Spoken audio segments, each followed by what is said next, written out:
Hello. Came on today. Had a huge plan for a big walk, but that didn't work out.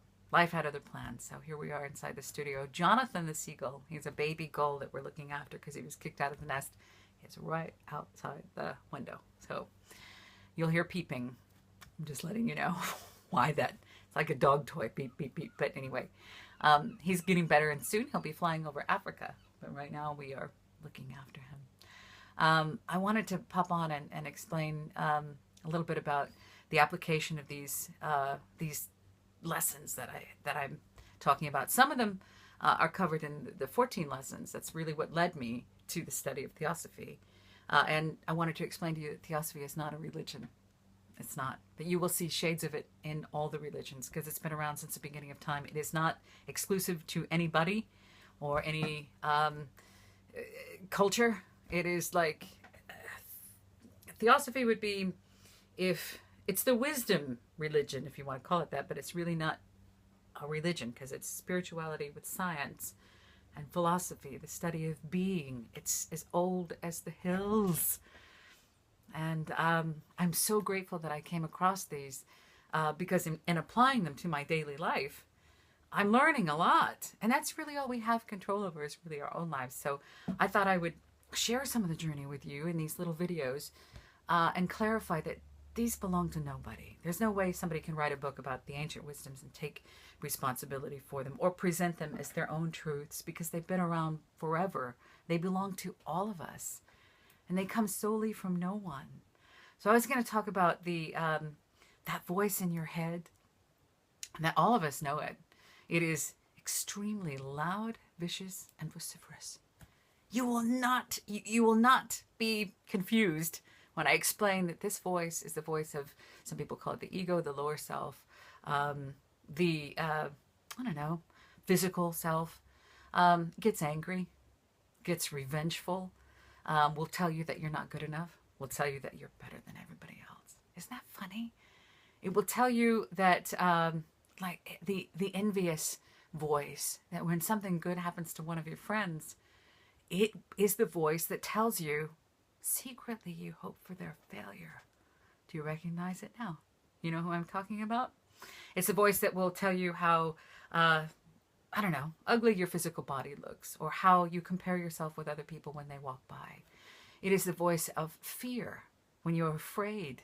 It is the voice, not of a fight or flight kind of a fear, not a healthy fear of just, get out of the way of the oncoming train.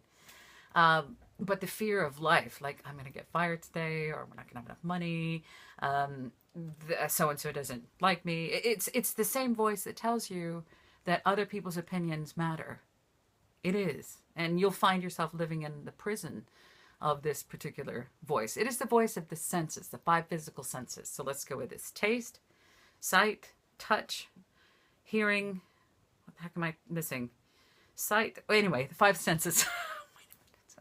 Taste, touch, smell. I'm missing smell. Anyway, it is sensual, and it focuses on the senses, like the physical body, the appearance of the physical body. And you will recognize this voice. It comes in kind of like an undercut, like somebody cuts you off on the freeway. It's that anger of, defense. You want to defend your position on the freeway and where you're at. But I guarantee you that car is not doing this to you purposefully. They might have to go to the bathroom. They could be having a baby. They could have gotten a call that their spouse has been killed. They could just be in a bad mood. It has nothing to do with you. But that rising up of wanting to be right and correct, and you won't talk that way about me. Oh my God, please pay attention. This is your lower self. This is your physical self, your sensual self, your ego. That can be misused. Let's go with lower self, because your higher self, you'll recognize that one too when you feel like crushing compassion, when you feel like you want to share, and you feel empathy and union with your fellow beings. That kind of feels, it has like a different, I want to say frequency, has a different tune to it. So like the 7 deadly sins, gluttony, self, that's, sloth, laziness, envy, pride. There's actually something to that. That's feeding the physical ego, the physical self, And I wanted you to be able to identify that. I've actually started to, I'm naming mine because I can hear it. When it comes up, I hear it, but I don't act on it. I've started to not act on it for a while now. I don't always get it right, but I guess Brutus is a good name because it's the brute. And when I hear that, I hear him come up, I said, okay, thank you for sharing, and I choose not to act on it. It's funny that. It's jealousy, pride, being right, insisting on being right. You know, some people say, yeah, but, you know, at least I still need to be right. I still need to be better than that other person. And that's that voice. Identify that. Give it a name. Name yours Brutus if you want. I don't mind. But identify with it. Recognize it. Hear it. Thank it for sharing. And then choose not to act on it. See what happens. It's pretty amazing. So today we're just talking about Brutus and the physical self and the sensual self. And it's built into all of us. And it will tell you that you're separate from other beings as well. Also, it will talk shit about you too, to your face and other people. Listen for that.